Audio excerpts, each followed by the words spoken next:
Shalom Bapak Ibu yang dikasih oleh Tuhan, kembali kita berjumpa dalam renungan.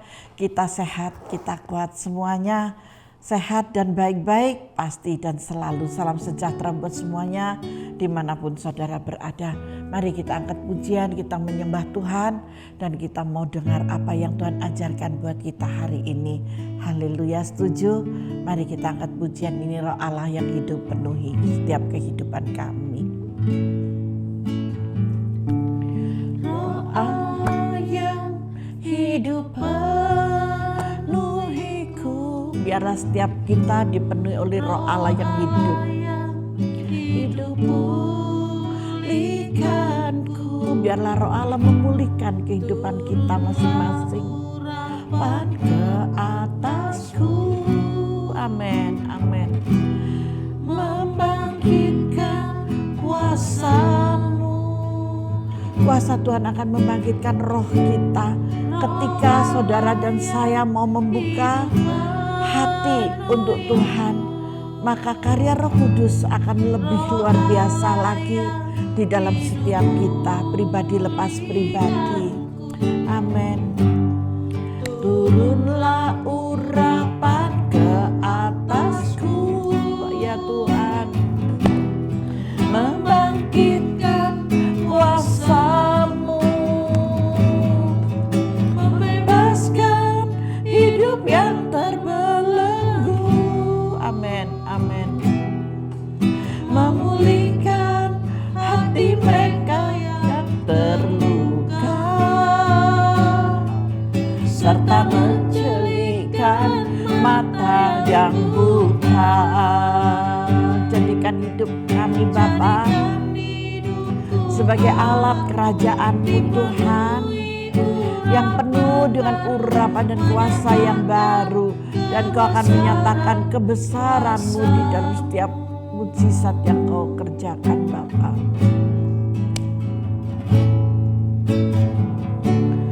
Roh Allah yang hidup penuhiku, amin, amin. Roh Allah yang hidup pulihkanku, turunlah urapan ke atasku, amin. Membangkitkan kuasa-Mu, membebaskan hidup yang terbelenggu, memulihkan hati mereka yang terluka, serta menjelikan mata yang buta.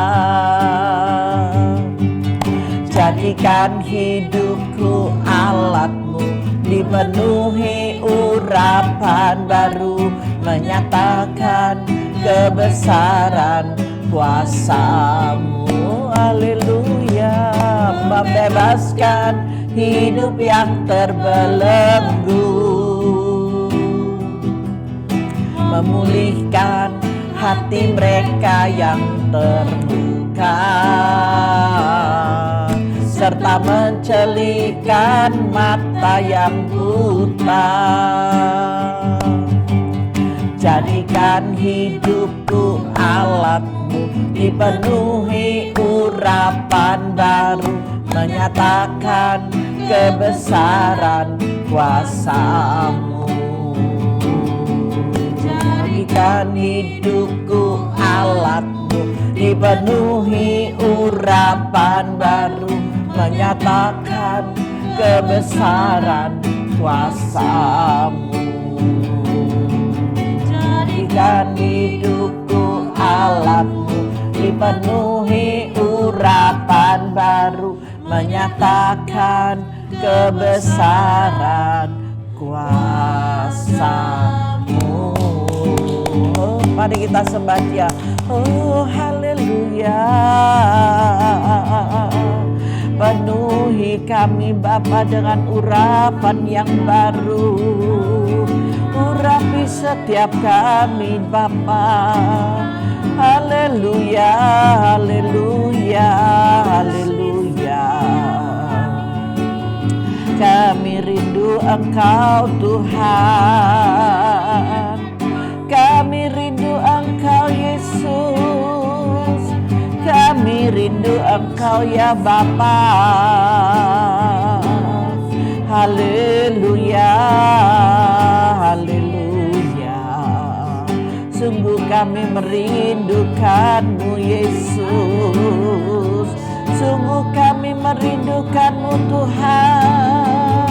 Haleluya, haleluya, haleluya. Bapa terima kasih, Bapa terima kasih. Kami bersyukur Bapa. Kami bersyukur Tuhan, pimpin kami senantiasa dengan kuasa Roh Kudus-Mu Bapa.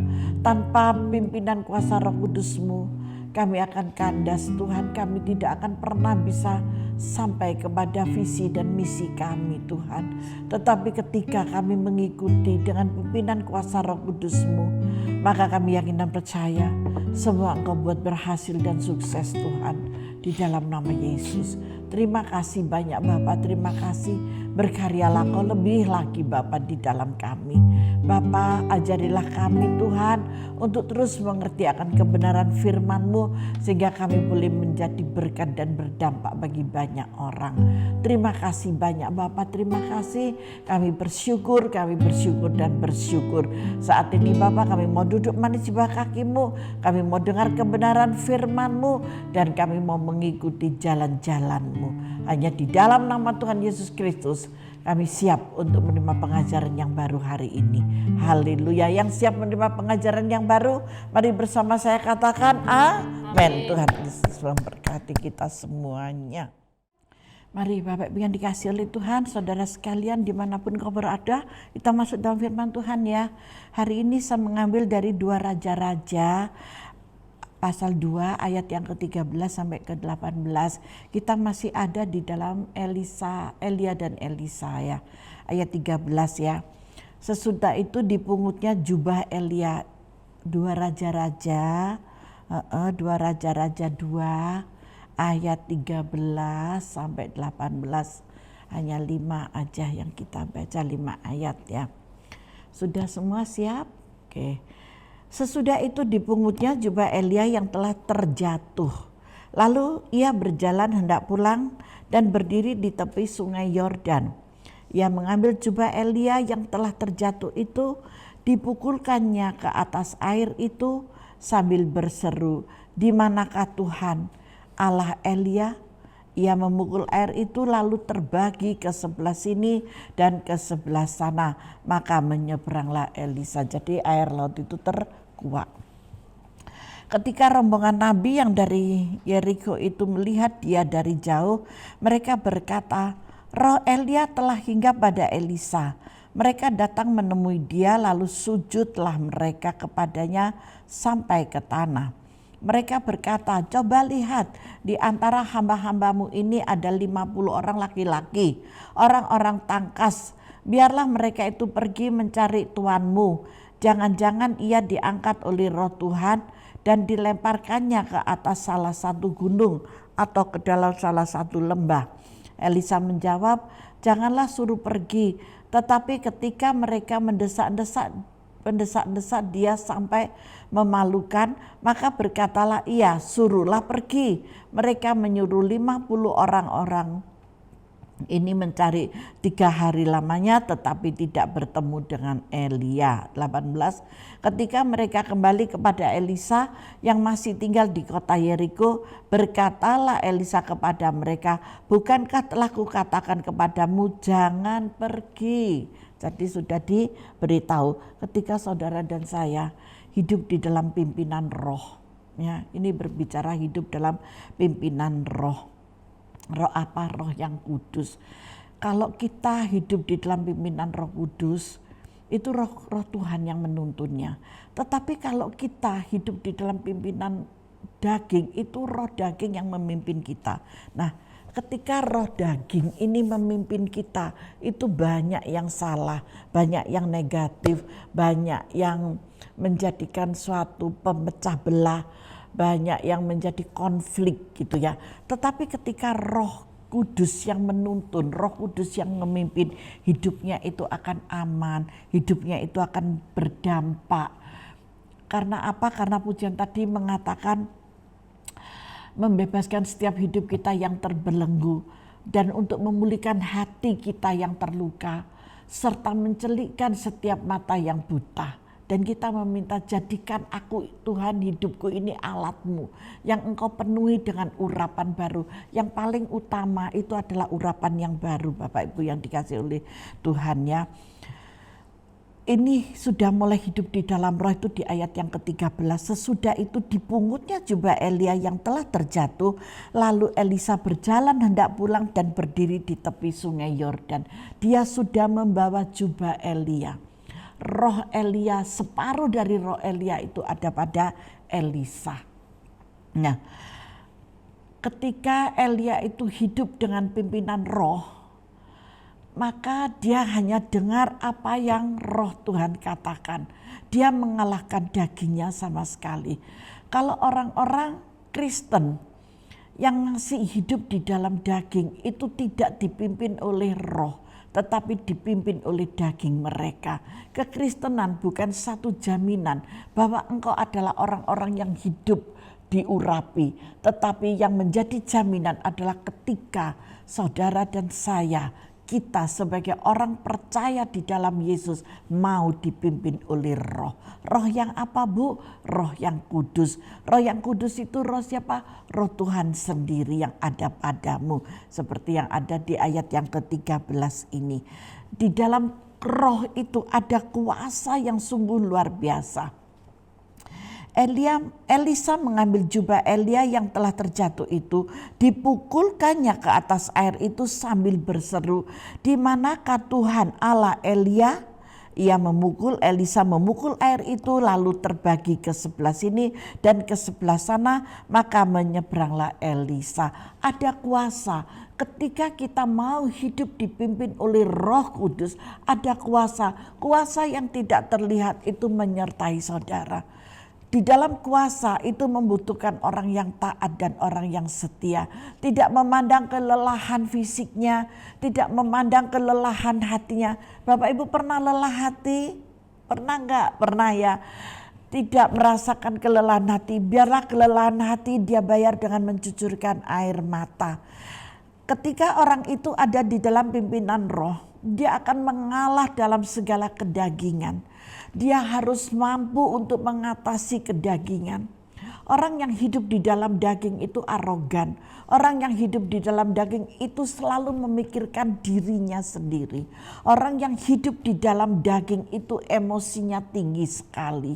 Dan melihat orang-orang di sekelilingnya semua itu tidak ada yang benar dan baik kecuali dirinya sendiri. Tetapi ketika saudara hidup di dalam pimpinan kuasa Roh Kudus, benar-benar hati ini hati yang menghamba. Hati ini hati yang mau dipimpin oleh Roh Kudus. Ketika Roh Kudus mengatakan, hendaklah engkau ke barat, kita mengikut ke barat. Di barat itu belum tentu ada sesuatu yang indah. Kita harus di sana. Apakah kita harus bersyukur? Ya, kita harus bersyukur. Kita mengikuti arah jarum jam yang Tuhan mau buat kita. Ketika saudara dan saya mau dipimpin oleh Roh, mengarah sesuai apa yang Tuhan mau, maka engkau akan mendapatkan urapan dan kuasa itu di dalammu. Amin. Seperti firman Tuhan yang sudah ditulis tentang jubah Elia ke Elisa ini. Di sini sampai ayat yang ke-18 itu berbicara menceritakan bahwa roh Tuhan itu sungguh luar biasa ya. Di ayat yang ke-15, ketika rombongan nabi yang dari Yeriko itu melihat dia dari jauh, mereka berkata, roh Elia telah hingga pada Elisa. Wow. Apa yang ada pada Elia itu hingga pada Elisa. Mereka datang menemui dia lalu sujudlah mereka kepadanya sampai ke tanah. Kerasa banget orang yang dipenuhi dengan Roh Kudus berbeda dengan orang yang tidak dipenuhi dengan Roh Kudus, hanya roh biasa, hanya roh dunia, hanya roh kedagingan. Dengan Roh Kudus itu sangat berbeda. Orang yang dipenuhi dengan Roh Kudus, nanti kita akan masuk ke sana. Ada perbedaan. Orang yang dipenuhi dengan Roh Kudus membawa damai. membawa kesukacitaan, membawa kesejukan. Tetapi orang yang dipimpin oleh roh daging, bukan roh kudus, roh kedagingan ini tidak berdampak sama sekali. Perhatikan baik-baik di ayat 15 dan di ayat 16. Mereka berkata, coba lihat di antara hamba-hambamu ini ada 50 orang laki-laki, orang-orang tangkas.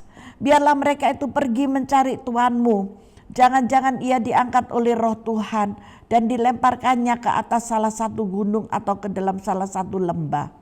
Elisa menjawab, janganlah suruh pergi. Ya gak mungkinlah seperti itu. Tuhan itu penuh cinta, penuh kasih.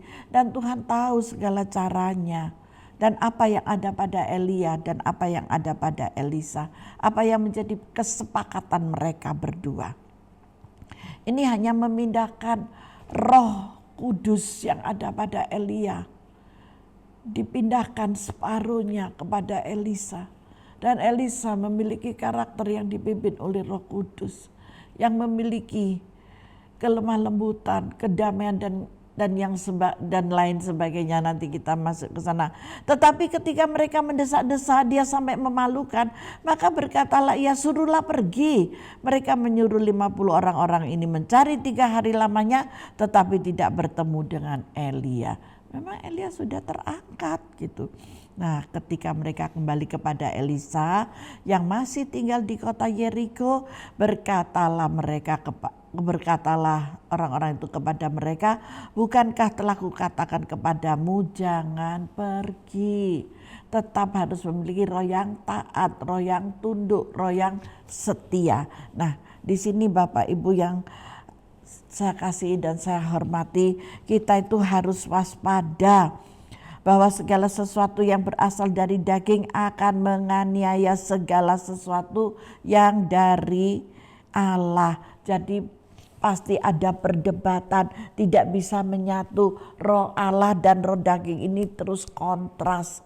Kuasa terang dan kuasa gelap terus kontras. Jadi kalau Bapak Ibu berjumpa dengan seseorang dan seseorang itu memakai kuasa kegelapan dan mereka akan menjadi partner kinerjamu sampai kapanpun tidak akan pernah bisa klop. Karena apa? Karena yang satu terang, yang satu gelap. Ketika yang satu terang, yang satu gelap tidak akan menyatu, dia akan terus berontak. Nah, kita harus waspada akan hal itu. Jangan sampai saudara dan saya bisa ketipu dengan cara-cara kerja iblis. Tetapi ketika kita satu roh di dalam Tuhan, semuanya akan menjadi indah. Setiap tutur kata yang salah menjadi yang benar. Setiap pemikiran yang negatif menjadi positif.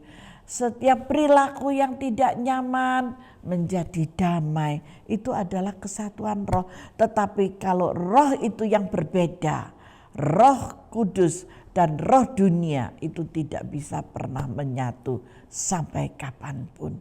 Bapak Ibu yang dikasih oleh Tuhan, saudara-saudariku yang dikasih oleh Tuhan, ketika saudara memiliki keluarga, ketika saudara memiliki teman, ketika saudara memiliki teman baru, handai taulan lama ataupun baru ada perubahan, cepat tanggap ini. Karena roh yang berbeda selamanya tidak akan pernah bisa menyatu. Tetapi ketika roh itu satu dan saudara hidup di dalam pimpinan kuasa Roh Kudus, maka semuanya akan berdampak dan memberikan kedamaian. Mau bukti, mau tahu? Nah, di sini ada bukti orang-orang yang berjalan dalam kuasa Tuhan, ya, yang berjalan dalam kuasa Tuhan, maka orang-orang itu akan melihat suatu kemenangan demi kemenangan, mujizat demi mujizat, serta perkara-perkara yang besar pasti akan terjadi. Ketika kapan? Ketika Roh Allah memimpin engkau. Orang yang hidup dalam tuntunan roh akan berjalan dalam kuasa. Ini sudah ditulis di dalam Alkitab, ya. Alkitab berkata kerajaan Allah bukan hanya terdiri dari perkataan, tetapi terdiri dari kuasa. Hal kerajaan Allah tidak hanya ditulis di dalam tulisan saja dan ucapan, tetapi dinyatakan dalam kuasa.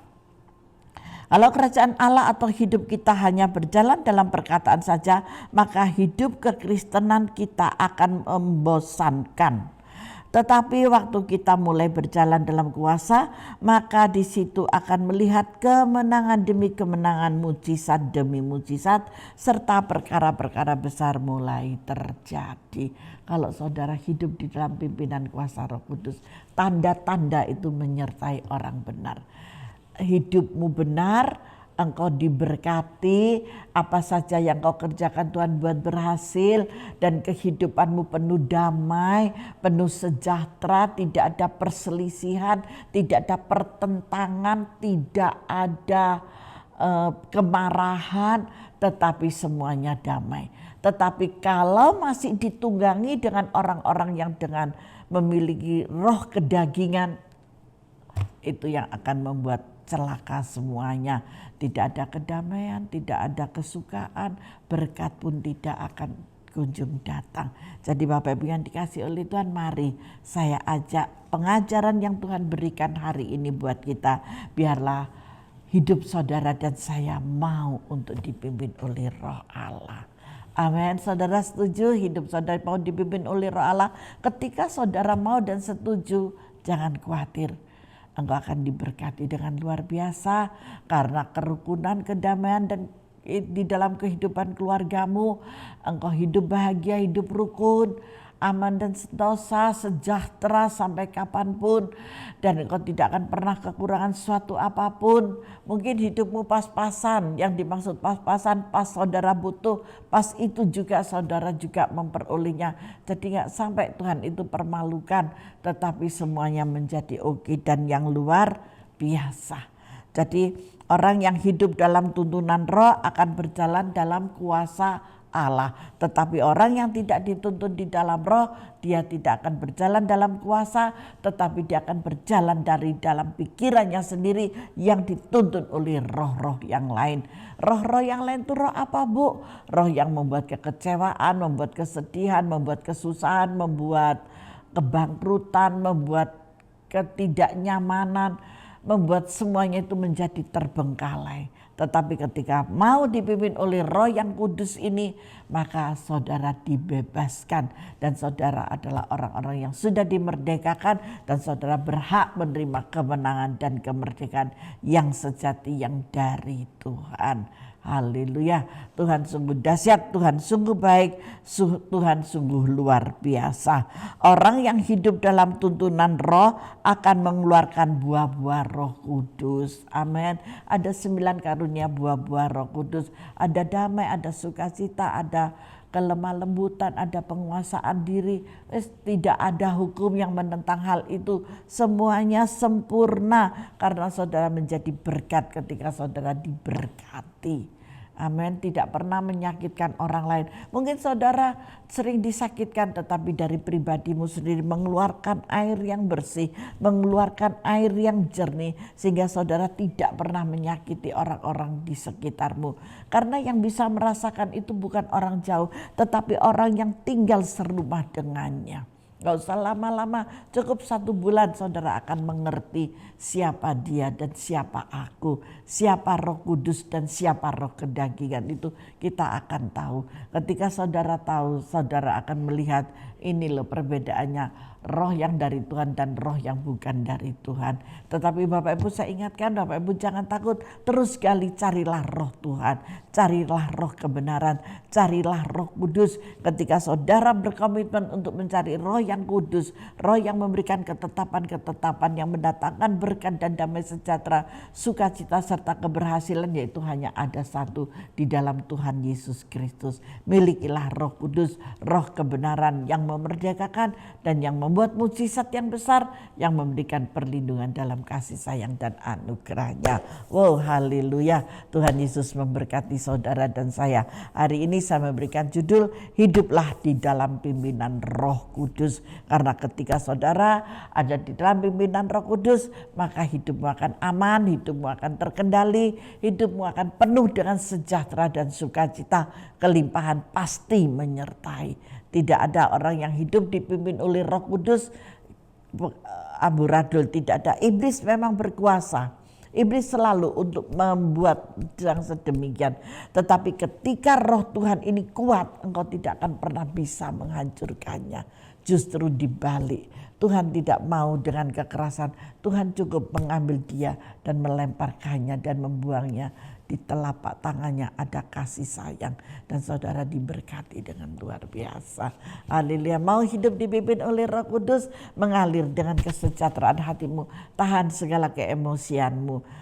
Tanggalkan semua beban-beban yang memberatimu, yang tidak berguna, buang itu semua. Maka saudara akan menikmati berkat-berkat Allah yang kudus.